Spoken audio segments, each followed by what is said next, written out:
이게 코르사 모드가 되면 그 계기판도 바뀌고요. 헤드업 디스플레이에도 그 타코미터 변화에 따라서 그래픽이 나타나요. 그래서 저 그래픽이 개수가 올라가서 레드존 근처에 가면 이제 시프트업을 해줘야 된다는 거죠. 그러면 수동 모드로 바꿔가지고 한번 시프트 패드를 써서 한번 달려보도록 하겠습니다. 오, 2단에서 100km까지 커버를 하네요. 와. 이게 제로 100 3.6초 정도 되다 보니까 수동 모드 가지고 이거를 레드존 근처에 가면 시프트업을 해주는 거 그 타이밍 맞추기도 쉽지가 않네요. 이게 와, 저 계속 걸리죠. 자,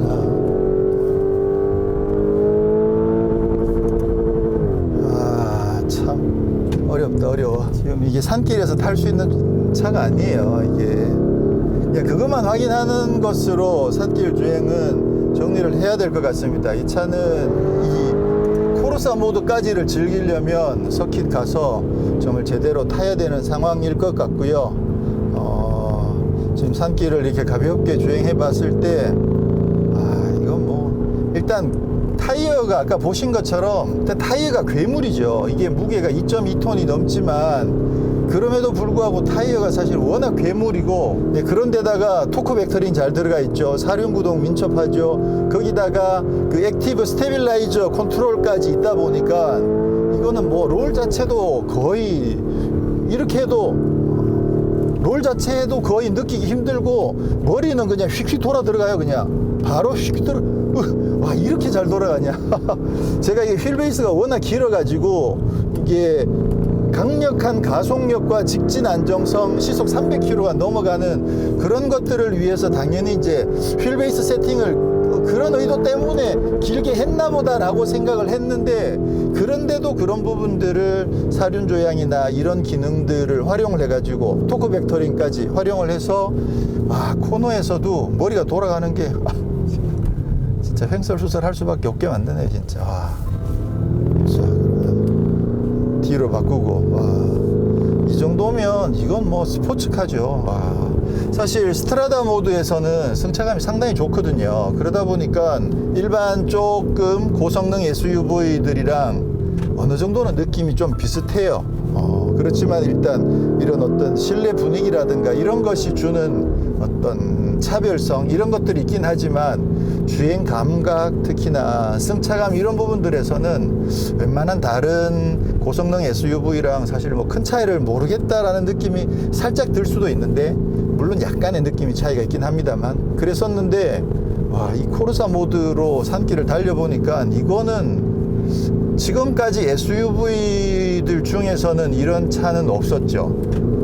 사실 마칸도 이렇지는 않았거든요. 마칸이 아무래도 체구도 작고 힘도 강력하고 하다 보니까 카이엔보다 좀 더 스포티한 건 사실이긴 하지만, 그래도 그 차도 완벽한 스포츠카라고 하기는 사실 좀 무리가 있었는데, 제가 봤을 때 우루스는 시트 포지션만 높은 스포츠카라고 해도 저는 이거는 진짜 자신 있게 이야기해도 될 것 같아요. 전에 마칸 터보 때는 SUV들 중에 가장 스포츠카에 가까운 차라고 전에 그렇게 이야기했거든요. 근데 이 차는 그냥 시트 포지션이 높은 스포츠카 이렇게 정의를 해도 될 것 같습니다. 저는 그렇게 정리를 하겠습니다. 앞으로 이제 페라리가 프로상비에가 나오면 그 차가 또 어떤 느낌일지 또 알 수 없죠. 근데 페라리는 오히려 또 부드러울 수도지도 몰라요. 왜냐하면 페라리는 이미 FF 같은 차들을 만든 적이 있잖아요. 그러다 보니까 프로상비에를 어쩌면 조금은 더 범용성을 더 극대화해서 만들지도 몰라요. 근데 또 모르죠. 우루스가 이렇게 강력하게 나오니까 또 여기에 대응하기 위해서 더 강한 느낌으로 만들 수도 있긴 있는데, 어쨌거나 지금 현재로서는 이 우루스는 적어도 코르사 모드가 되면 이 차는 스포츠카다.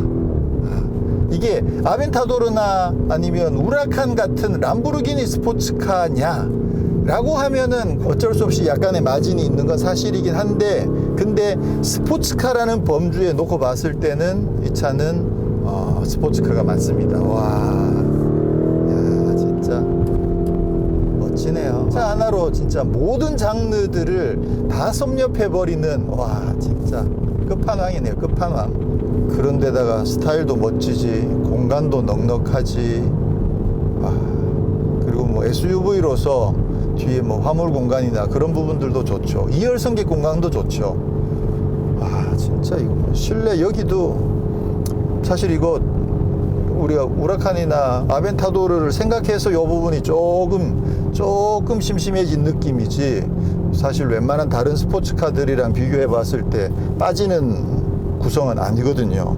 그죠? 그렇게 보면 참 이 차는 진짜, 요게 지금 애니마에서 드라이브 모드를 바꿀 때요, 스트라다, 스포츠, 코르사, 내부 이렇게 바뀌거든요. 근데 여기서 코르사로 가거나 스포츠로 가려면 위로 올라가진 않아요. 이게 계속 빙글빙글 돌게끔 되어 있어. 그래서 스포츠 모드로 달리다가 스트라다 모드로 가고 싶으면 하나, 둘, 세 번을 당겨서 스트라다 모드로 가야 되는 거죠.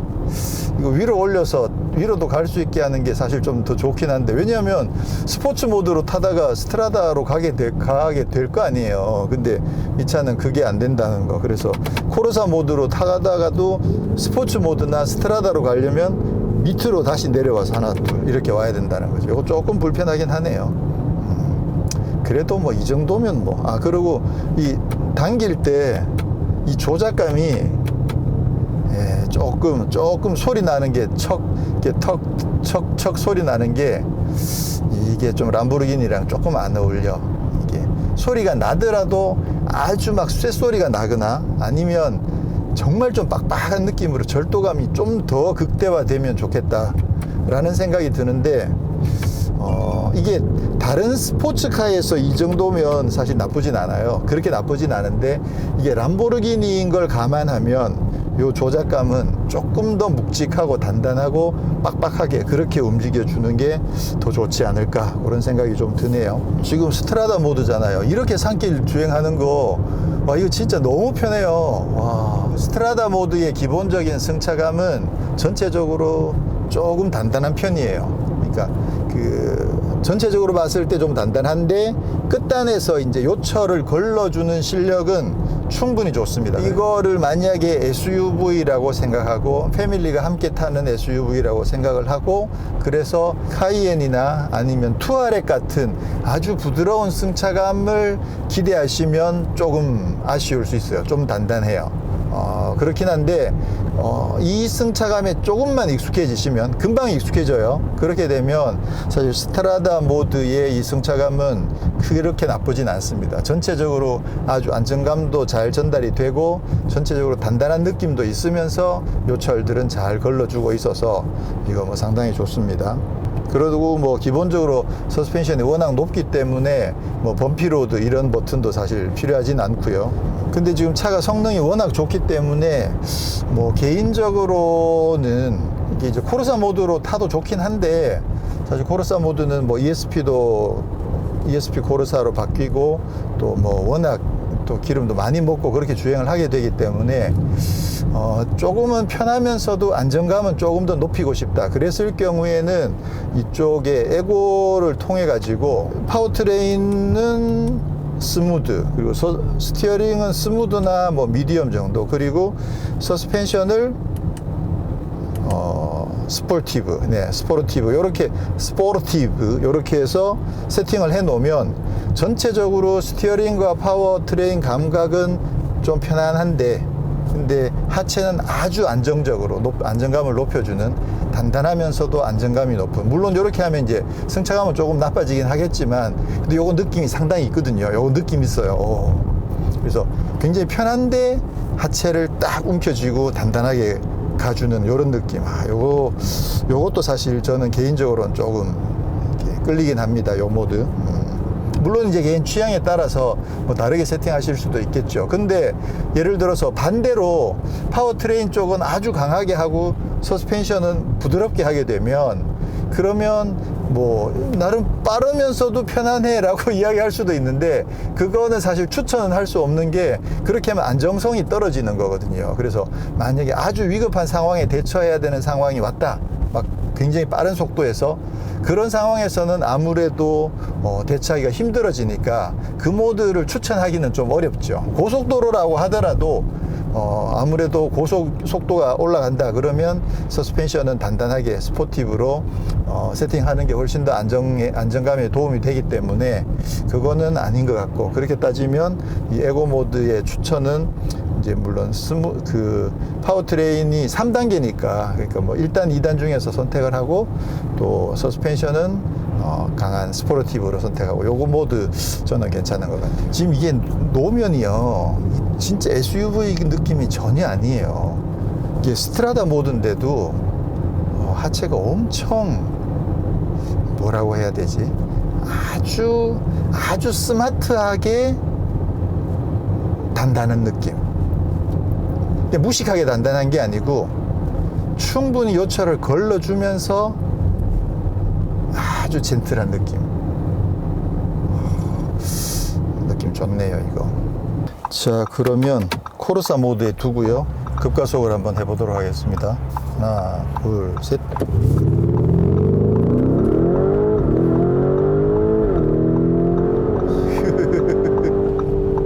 아니 근데 왜 이렇게 매끄럽지? 너무 매끄러워요 이게. 소리도 터프하고 하긴 한데, 소리가 굉장히 터프하잖아요. 그렇긴 한데 가속 자체가 너무 매끄럽다. 자꾸 더 해보고 싶어지는 그런 분위기인데. 네, 그리고 우루스는 뭐 가장 최근에 나온 모델인 만큼 에이다스 기능들도 많이 적용이 되어 있습니다. 대표적으로 이제 스마트 크루즈 컨트롤이 적용이 되어 있어요. 그래서 이렇게 하면 세팅을 하고 속도를 맞추고, 그리고 차간 거리를 해 놓으면 지금 이제 스마트 크루즈 컨트롤이 적용이 됐거든요. 자, 이제 람보르기니를 스마트 크루즈 컨트롤 걸고 탈 수 있는 시대가 된 거죠. 이렇게 되면 그러지 않아도 이 차는 뭐 가족과 함께 여행을 하기에도 사실 충분히 좋은 그런 모델이다 보니까, 이건 뭐 스마트 크루즈 컨트롤 걸고 이렇게 여행하면 진짜 좋죠. 뭐 이거는 이때는 진짜 람보가 아니에요. 네. 이런 상황에서는 이거는 람보르기니가 아닌 것이지. 이거는 뭐 웬만한 럭셔리 SUV랑 큰 차이가 없어가지고 뭐 상당히 좋습니다 이거는. 근데 그렇긴 한데 저거는 없어요. 스티어링 어시스트, 차로 유지해주는 기능은 없습니다. 그 대신 차선 이탈 방지 보조 기능은 있습니다. 그래서 이렇게 혹시나 손을 잠깐 놓더라도 차선을 넘어가진 않아요. 넘어가려고 하면 한번 돌려가지고 이렇게 해서 가다가 다시 돌아오죠. 네, 지가 알아서 한번 감아주니까 지금도 약간 바깥으로 가다가 지금 안으로 안 넘어가고 있죠. 지금 너무 많이 붙어서 가네. 그래서 넘어가려고 하다가 다시 돌아오고, 요런 정도까지는 되거든요. 그렇긴 한데 뭐 계속 여러 번 계속 왔다 갔다 할 수 있는 건 아니고, 계속 이제 경고를 보내줘요, 핸들을 잡으라고. 그렇게 해서 어쨌거나 스마트 크루즈 컨트롤이 적용되어 있고, 또 차로 이탈 방지 기능이 적용되어 있어서 스티어링 어시스트까지 있으면 뭐 완전 정말 더할 나위 없겠지만, 이 정도만 하더라도 저는 오케이. 네.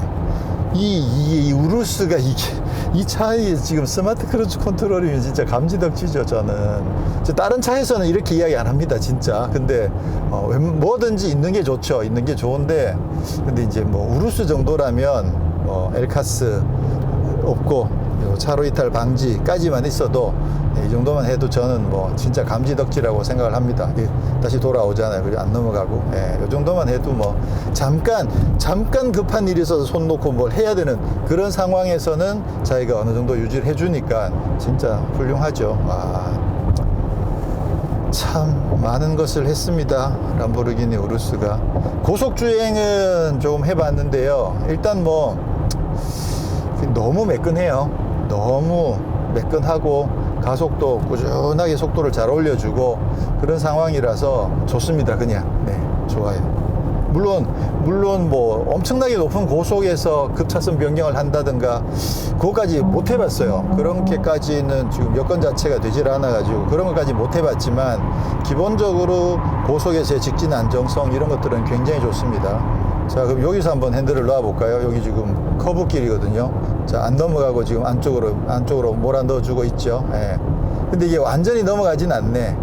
보통 이게 튕기면 많이 튕기기까지 하는데 그래도 약간 붙어서 주행하는 정도 하지만 다시 이제 지금은 돌아왔어. 이제는 반대로 넘어가네. 이 정도는 됩니다. 자, 그러면 지금 이 차에는 그 아우디와 마찬가지로 뱅앤올룹슨 오디오 시스템이 적용되어 있는데요. 스피커가 무려 21개 그리고 출력이 1700W까지 지금 적용되어 있다고 하니까 오디오도 잠깐 한번 들어보도록 하겠습니다. 곧 죽어도 불장난.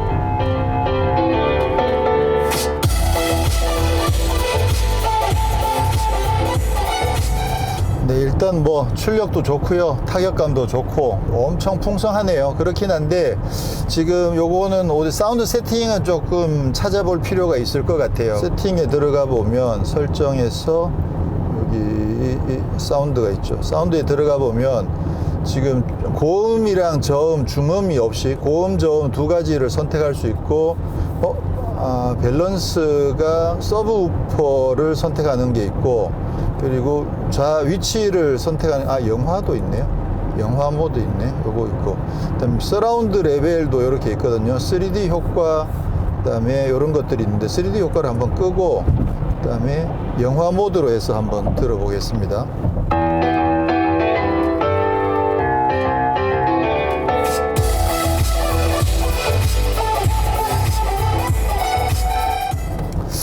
네, 3D 효과를 최대로 올리고 그리고 포커스를 모두로 한 게 저는 요게 지금 제일 마음에 드네요.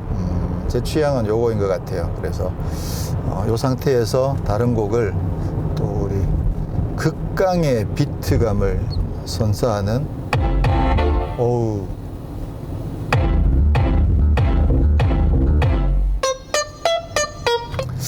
이게 확실히 그 보스 쪽의 타격감이랑도 좀 다르고 이게 뱅앤올룹슨이 뭐 아시는 분들은 아시겠지만 조금은 부드럽습니다. 기본적으로 타격감이나 전체적인 세팅 자체가 그 아주 이렇게 피키한 스타일이 아니고 조금은 부드러운 느낌들이 좀 있어가지고 그거는 이제 뭐 취향이긴 하겠죠. 그래서 굳이 BMW랑 뱅앤올룹슨을 고르면 저는 BMW가 제 취향에는 좀 더 맞아요. 근데 이제 뭐 클래식을 좀 더 많이 들으시거나 아니면 조금 더 그 부드러운 쪽을 좋아하시는 분은 또 B&O가 더 마음에 드실 수도 있죠. BMW는 바우어스 윌킨스고 B&O는 뱅앤올룹슨이죠. 그래서 둘 다 BN으로 시작하는데 일단 뭐 세팅 자체는 아주 훌륭하고 그렇긴 한데 굳이 이 하이엔드급에서 제 취향을 따라 고르자면 저는 BMW가 좀 더 제 취향에 맞는 것 같긴 한데요. 요건 또 좋아하시는 분들이 있으실 테니까 일단 사운드의 어떤 세팅이나 풍성함 이런 부분들은 뭐 아주 좋습니다. 그러면 좀 잔잔한 곡으로 한번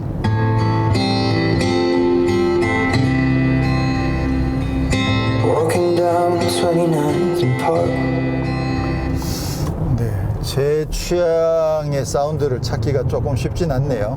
야, 근데 진짜 고속도로 주행 느낌은 진짜 매끄럽고 좋네요. 야, 이게 람보르기니라니. 이렇게 타고 있으면 진짜 람보르기니 느낌이 안 들어요. 그냥 럭셔리 SUV인데 하체를 굉장히 잘 다듬어 놨구나 이런 느낌이 드는 정도. 근데 밖에서 보면 다른 사람들은 막 람보르기니를 볼 거 아니에요. 이게 외관 자체가 람보르기니니까 참 느낌이 참 막 여러 가지 오만 생각들이 지금 막 뒤섞여서 머릿속을 지나가고 있습니다. 네, 오늘은 이렇게 해서 람보르기니 우루스를 시승을 했습니다.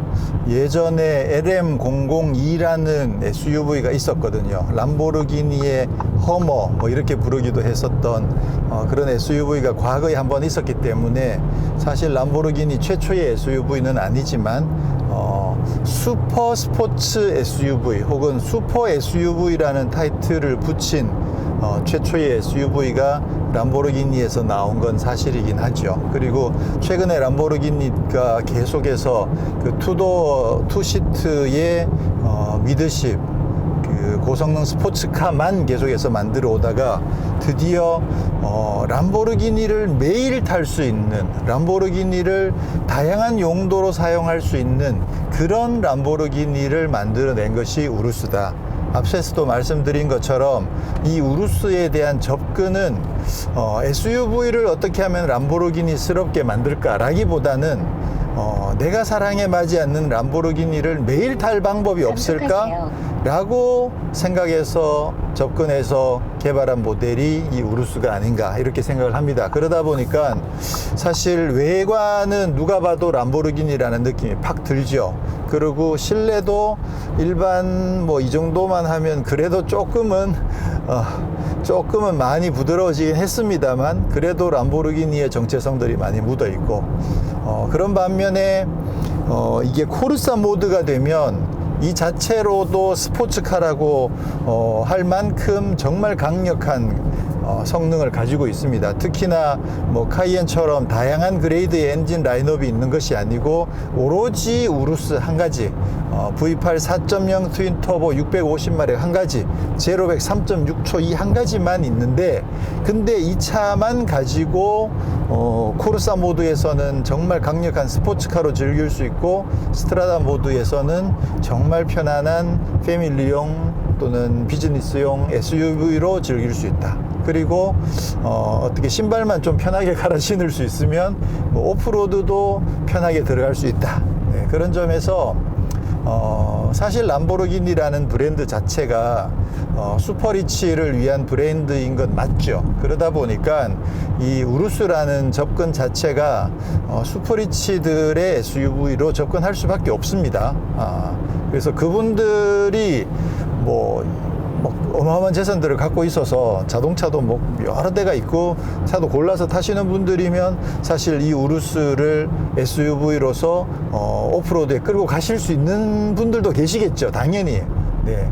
그래서 그런 관점에서 봤을 때 이 우루스는 그야말로 전천후의 주행 성능을 갖추고 있는, 정말 오직 한 대만으로 모든 것들을 다 아우를 수 있는 그런 모델이 이 우루스였다라는 것, 실제로 차를 타보고 나서 저는 좀 더 만족감이 높아졌습니다. 사실은 타기 전에는 과연 어떤 느낌일지 알 수가 없잖아요. 아무리 자기들이 차를 잘 만들어도 물리법칙은 거스를 수 없거든요. 그런데 그 물리법칙의 한계에 가장 근접해서 정말 이게 폭이 넓은, 걸음의 폭이 엄청나게 넓은 이런 차들을 만들어낼 수 있을 거라고는 과연 이 정도일 거라고 생각을 못 했는데 솔직히 좀 감동을 했습니다. 물론 아쉬운 점들이 군데군데 있긴 해요. 이게 이제 그 터보 엔진이다 보니까 아무래도 코르사 모드에서 사운드 엄청 좋긴 한데 좀 인위적인 냄새도 좀 많이 나고, 또 아무래도 자연흡기 엔진의 그 카랑카랑하고 막 정말 황소의 그 거친 그런 사운드랑은 또 조금 다르니까 그런 점에서 조금 아쉬움도 있지만, 이 정도의 전천후성을 갖고 있는데 그런 부분 조금 아쉽다고 해서 그게 뭐 큰 흠이 되진 않는 거거든요. 와, 진짜 이 차는 일단, 그리고 외관 자체가 너무 멋있잖아요. 그죠?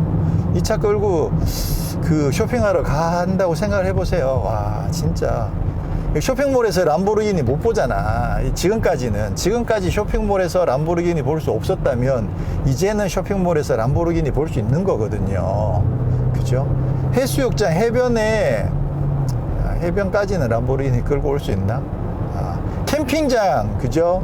캠핑장에 람보르기니 못 보잖아요. 근데 이제는 람보르기니 볼 수 있다는 거 아닙니까? 와, 그것만 해도 어디에요. 와, 진짜 갖고 싶다, 이 차는. 이거 한 대면 다 해결되기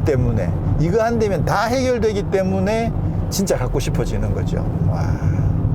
물론 우루스 가지고 계시는 분들은, 그리고 재력에 여유가 있으신 분들은 당연히 뭐 아벤타도르든 뭐 우라칸이든 아니면 뭐 페라리나 다른 스포츠카든 뭐 그런 것들도 자기 원하시는 대로 가지고 계시죠, 당연히. 그러면서 이 차는 이 차의 SUV답게 쓰시겠지만, 근데 진짜 이 차 한 대만 갖고 있어도 모든 것들을 다 해결할 수 있을 정도의 정말 넓은 전천후성을 가진 모델입니다. 와, 저는 만족도가 엄청 높습니다. 앞서도 말씀드린 것처럼 저는 그 개념이 조금 평소에도 자주 생각하는 개념이거든요. 내가 한 대만 고른다면 어떤 차를 고를까? 그랬을 때 지금으로서는 단 한 대만 고른다면 우루스죠. 그건 뭐 제가 조금 많이 변했습니다. 초창기에는 파나메라 터보, 그죠? 파나메라 터보 이야기를 좀 했었고, 그 다음에 그 오픈카에 사실 또 로망이 있잖아요. 그러다 보니까 S63 AMG 쿠페, 아니죠, S63 AMG 까브리올레, 네, 그 차도 사실 조금 괜찮겠다. 공간도 넓고 오픈카이면서 활용성도 높고 에어 서스펜션도 다 장착되어 있고, 그래서 그 차도 상당히 활용성이 높겠다 라는 생각을 했었는데, 지금으로서는 뭐 이 우루스가 거의 끝판왕이라고 말씀드릴 수 있겠습니다.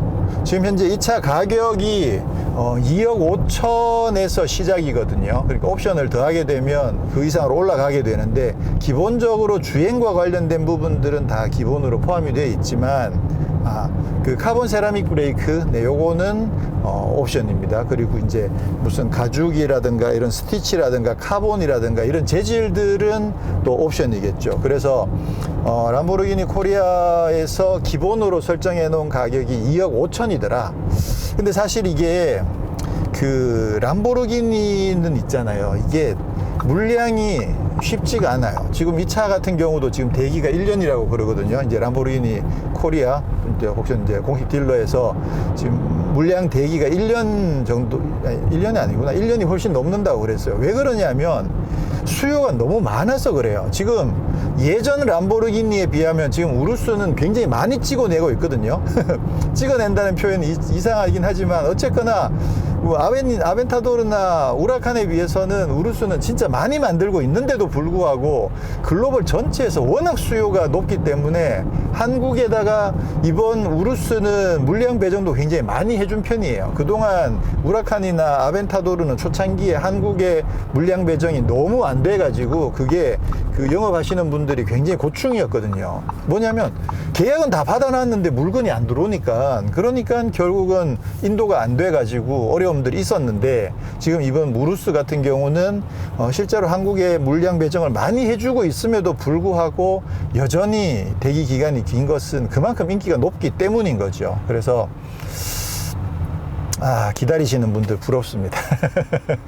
그리고 이제 가격도 일반적으로 보통 웬만한 차들보다는 SUV들이 비싸잖아요. 근데 이 차는 다른 람보르기니보다 훨씬 싸요. 사실 람보르기니 중에서 가장 싼 람보르기니죠. 와, 참 어마어마하네, 어마어마해.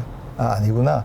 예전에 가야로도 후륜구동 모델 이런 차들은 한 2억 선에서 있었군요. 네, 그렇게 따지면 뭐 역대 최저 금액이 아니긴 한데, 근데 어쨌거나 지금 현재 팔리고 있는 모델들, 대충 평균 모델들로 봤을 때는 제일 싼 모델인 것은 확실하고, 그리고 지금 이 차가 시승차 같은 경우에는 요게 3억이 채 안 된다고 그랬거든요. 카본 세라믹 브레이크 넣고 23인치 휠 넣고 헤드업 디스플레이 넣고, 저것도 옵션이었던가, 저것도 넣고 뭐 병행 올루션도 넣었겠죠. 뭐 이렇게 해가지고도 지금 3억이 채 안 된다고 하니까, 와, 이건 진짜 이 3억에 가까운 이 가격을 혜자스럽다고 해야 하는 그 상황 자체가 사실 좀 이상하긴 합니다만, 사실인 건 사실이니까요.